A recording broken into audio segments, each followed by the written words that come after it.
He has consistently denied being a member of the IRA and repeatedly rejected allegations of his participation in any of its operations.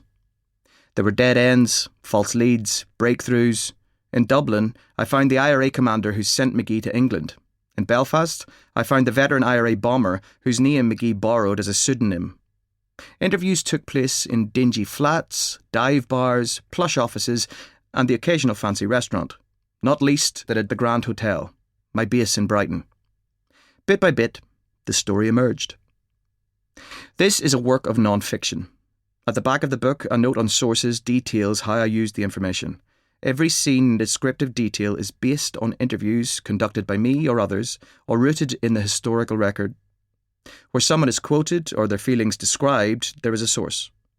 When accounts of particular events conflicted, I chose one version, the one that seemed to me the most credible, and cited the competing interpretations in endnotes.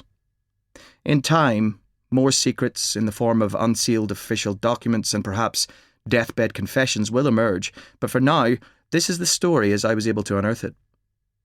Crucial years of the Troubles play out in these pages, but this is not a history of the conflict.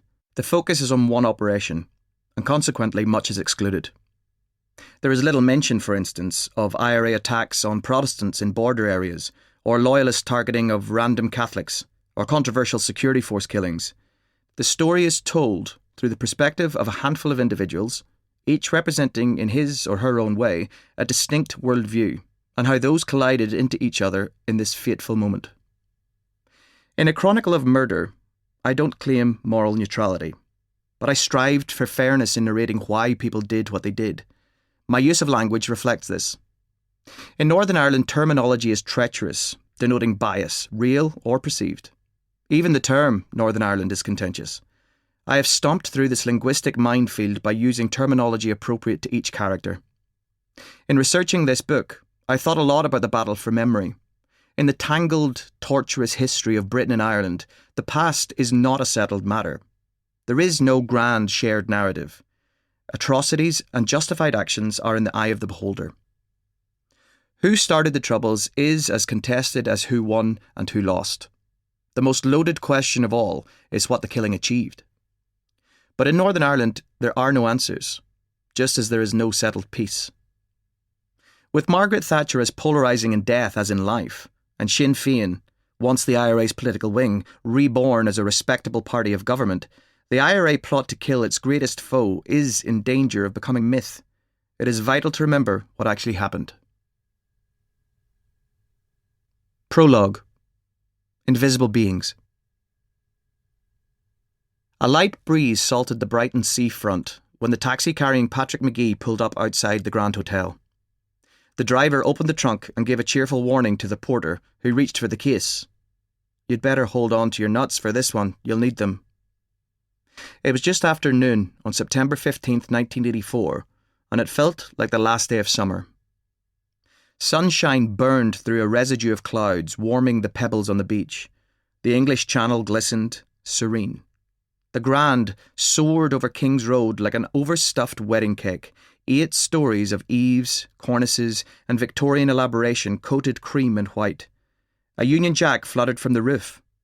Built for aristocrats, it had hosted kings and presidents and film stars. Soon it would host Margaret Thatcher, and McGee had come to kill her. The squawk of gulls competed with the tinkle of fairground music. It was a Saturday, and Brighton, perched on the southern coast of England, was a town at play. Tourists strolled along the promenade, a favourite spot to devour ice cream, fudge, and Brighton rock, a cylindrical stick of boiled sugar that resembled dynamite. Others sat in deck chairs facing France, invisible over the horizon. The tide was coming in, covering the sand. Brighton was a town for discreet, raffish fun, so it was anyone's guess which of the couples strolling arm in arm were illicit. The playwright Noel Coward has said to have adored the place. Ah, dear Brighton, peers, queers and racketeers. Soccer fans streamed to the Goldstone Ground Stadium to watch Brighton and Hove Albion take on their arch-rivals Crystal Palace. Teenagers walked to the rhythm of their Walkmans. Stevie Wonder's "I Just Called to Say I Love You" topped the charts. There was a festive mood in the air because that morning Princess Diana and Prince Charles had been driven to St Mary's Hospital for the birth of their second child.